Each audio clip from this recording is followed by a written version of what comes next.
अभी आपने एक बहुत ही बढ़िया सी कार देखी एंड डेफिनेटली आपने भी इसकी ब्यूटी एंड इसकी एलिगेंस को अप्रिशिएट किया होगा, बट कभी आपने सोचा है कि ये एक कार कंपनी कैसे लॉन्च करती है और इसमें कितना खर्च आता है? As per auto blog the price tag जो कि एक कार नई व्हीकल को लॉन्च करने में खर्च होता है वो करीब $1 बिलियन होता है। और ये जितनी नई कार होगी, जितना नया प्लेटफॉर्म होगा, उतना ज़्यादा बढ़ेगा। सो कार कंपनी एक नई कार बनाने में करोड़ों रुपयों का रिस्क लेती है। अब ये रिस्क बहुत ज़्यादा हो जाएगा अगर वो कार जो उन्होंने लॉन्च किया है वो फेल हो जाए मार्केट में। इसका मतलब ये होता है कि उनके लिए मेजर लॉस है। अब ये इस रिस्क को मिनिमाइज़ कैसे करेंगे? इस रिस्क को मिनिमाइज़ करने के लिए उनको एक ऐसा अप्रोच लेना पड़ेगा जो उन्हें इस रिस्क से बचा सके और एटलीस्ट रिस्क कम कर सके, क्योंकि अगर उन्होंने कार बना के सीधा मार्केट में लॉन्च कर दिया तो चांसेस ऑफ फेलियर बहुत ज़्यादा है। सो वो क्या करती हैं कार कंपनी से? कार कंपनी जो अप्रोच लेती है मैं आपको क्विकली शेयर करता हूँ। तो सबसे पहले कार कंपनी स्टार्ट करती हैं ये समझने के लिए कि क्या एक नई कार के लिए रिक्वायरमेंट है मार्केट में।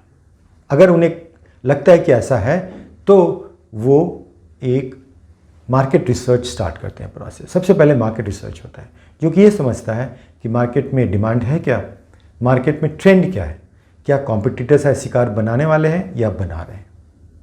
इसके बाद एक बार जब वो कन्विंस हो गए कि यस मार्केट में डिमांड है, देन एक कॉन्सेप्ट कार बनाई जाती है। वो कॉन्सेप्ट कार क्या होता है? वो डिज़ाइन की जाती है जिसमें इंटीरियर और अंदर की कोई भी चीज़ नहीं होती है, ये सिर्फ शेप होता है और इस शेप को वो ट्रेड शोज़ में लेके जाते हैं और अपने भी सीनियर मैनेजमेंट को दिखाते हैं। ये एक अर्ली फीडबैक मैकेनिज्म है। अब इसके बाद ये कॉन्सेप्ट कार अगर लोगों को पसंद आई तो बहुत बढ़िया बात है, वो आगे बढ़ेंगे, नहीं तो फिर से मॉडिफिकेशन करेंगे। एक बार जब कॉन्सेप्ट कार पास हो गई तो नेक्स्ट स्टेप होता है इंजीनियरिंग टीम के पास जाना। अब इंजीनियरिंग टीम क्या करती है? इंटीरियर्स, एक्सटीरियर्स, ट्यूब्स, टायर्स सब कुछ डिज़ाइन करती है, इंक्लूडिंग सेफ्टी एस्पेक्ट्स। अब इंजीनियरिंग टीम डिज़ाइन टीम के साथ कॉन्टिन्यूसली वर्क करती है। उन्होंने एक चीज़ डिज़ाइन की, फॉर एग्जांपल कार का डैशबोर्ड या कार के इंटीरियर्स, और उसे कॉन्सेप्ट कार की टीम के पास जो कि डिज़ाइन टीम है उसके पास लेके गई।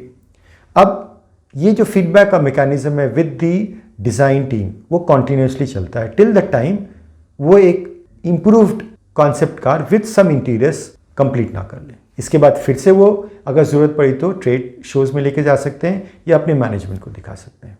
ये राउंड काफ़ी दिनों तक चलता है, sometimes it can go as long as 3 years। उसके बाद मैन्युफैक्चरिंग का प्रोसेस स्टार्ट होता है। मैन्युफैक्चरिंग का प्रोसेस बहुत ही एक्सपेंसिव प्रोसेस है बिकॉज इसके लिए असेंबली लाइन सेटअप करनी पड़ती है। तो कंपनीज काफ़ी केयरफुल होती हैं इस स्टेज तक पहुंचने में डिसाइड करने के लिए। तो जैसा आपने देखा कि ये जो प्रोसेस है ये एक आइटरेटिव प्रोसेस है, मतलब इसमें मल्टीपल बैक एंड फोर्थ होता है और इसमें बार बार कस्टमर से फीडबैक लेते हैं जिसको कि हम फ्रीक्वेंट कस्टमर फीडबैक मैकेनिज्म समझ सकते हैं। तो ये frequent customer feedbacks and iterative approach he agile का अप्रोच है। अब एक हम फॉर्मली देखते हैं कि एजाइल क्या होता है। क्या ये एक प्रोसेस है और ये एक फ्रेमवर्क है। सो ना तो ये प्रोसेस है ना तो ये फ्रेमवर्क है। Basically it is an approach और a way of dealing with an uncertain और टर्बुलेंट सिचुएशन। अभी आपने ऑटोमोबाइल सेक्टर में देखा ये कैसे यूज़ होता है। अब सॉफ्टवेयर इंडस्ट्री भी यूज़ करती है। सॉफ्टवेयर इंडस्ट्री क्यों यूज़ करती है एजाइल? ऐसा यहाँ पे क्या है? सो इसके लिए हमें 3 फैक्टर समझने पड़ेंगे। अब सॉफ्टवेयर इंडस्ट्री डेवलप करती है सॉफ्टवेयर बिजनेसेस के लिए और आज के ज़माने में बिजनेसेस हाईली कॉम्पिटिटिव एनवायरनमेंट में वर्क कर रहे हैं। इसका मतलब ये हुआ कि जो सॉफ्टवेयर प्रोजेक्ट्स हैं वो भी काफ़ी कॉम्प्लेक्स हो गए और फेलियर जो है और चांसेस ऑफ फेलियर है वो ज़्यादा होते जा रहे हैं। इसके अलावा because of the competitive environment changes भी सॉफ्टवेयर में बहुत ज़्यादा होते हैं। तो जो ट्रेडिशनल अप्रोचेज हैं वो यहाँ पे वर्क नहीं करने वाले हैं। इसीलिए एक नए अप्रोच की ज़रूरत पड़ी जिसे हम एजाइल अप्रोच कहते हैं। अब एजाइल अप्रोच स्टार्ट कैसे हुआ सॉफ्टवेयर इंडस्ट्री में? 2001 में 17 एक्सपर्ट्स मेट इन ऊटा। ऊटा एक सिटी है यूएस में, जहाँ पे वो एक ऑल्टरनेटिव अप्रोच डिसाइड करना चाहते थे जो कि ट्रेडिशनल अप्रोच से बेटर हो और ये नई सिनारियोज को हैंडल कर सके। उन्होंने एक ग्रुप बनाया जिसका नाम था एजाइल अलायंस। एजाइल अलायंस ने एक एजाइल मैनिफेस्टो लॉन्च किया एंड 12 प्रिंसिपल्स लॉन्च किया जो एक माइंडसेट को डिफाइन करते हैं। उसके बेसिस पे software companies and other organisations ने एजाइल बेस्ड फ्रेमवर्क्स डेवलप किए। For example Scrum, extreme programming, pair programming, DSDM and so on. तो before I end this video मैं आपको एजाइल मैनिफेस्टो के बारे में बताने वाला हूँ।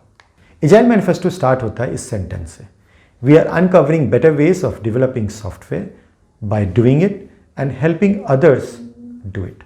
Through this work we have come to value these 4 things: individuals and interactions over processes and tools, working software over comprehensive documentation, customer collaboration over contract negotiation, responding to change over following a plan. And ये end होता है इस sentence से, that is, while there is value in the items on the right, we value the items on the left more. अब ये 4 items क्या है? Let's have a look. पहला पॉइंट है individual interactions over processes and tools. So instead of just following processes and tools, हमें individuals, that is human beings, and उनके आपस के इंटरेक्शंस पे ज़्यादा ट्रस्ट करना चाहिए। Because human mind is the best mind and best brain, they can know और they can decide what is the best for the project, how to deliver a software for the customer. Second part, working software over comprehensive documentation. अब documentation बना के customer से sign of लेना एक approach था जो कि ट्रेडिशनल एनवायरनमेंट में होता था। बट एजाइल का कहना क्या है कि आप फोकस करें उस सॉफ्टवेयर पे जो कस्टमर के लिए इंपॉर्टेंट है। अब कस्टमर को आपने एक ऐसा सॉफ्टवेयर दिया जो वो मार्केट में लॉन्च नहीं कर सकते हैं, तो यूजलेस है। आपका जो भी डॉक्यूमेंटेशन हो, जो भी अप्रोच हो, वो इम्पॉर्टेंट काम नहीं कर रहा है। सो आप फोकस करें ऐसे सॉफ्टवेयर बनाने में जो मार्केट में लॉन्च किया जा सके। Third point, customer collaboration over contract negotiation. Contract sign करके कस्टमर को उसके कॉन्ट्रैक्ट में बाइंड करने का कोई एडवांटेज नहीं है, क्योंकि अल्टीमेटली कस्टमर को अगर वो नहीं मिलेगा जो वो चाहते हैं तो they will not be happy. आपका नेक्स्ट प्रोजेक्ट आपको नहीं मिलने वाला है। So believe in customer collaboration and that too frequent customer collaboration. जैसे आपने देखा कार कंपनी कॉन्सेप्ट कार्स बार बार मार्केट में ट्रेड शोज में लेके जाती है। क्यों?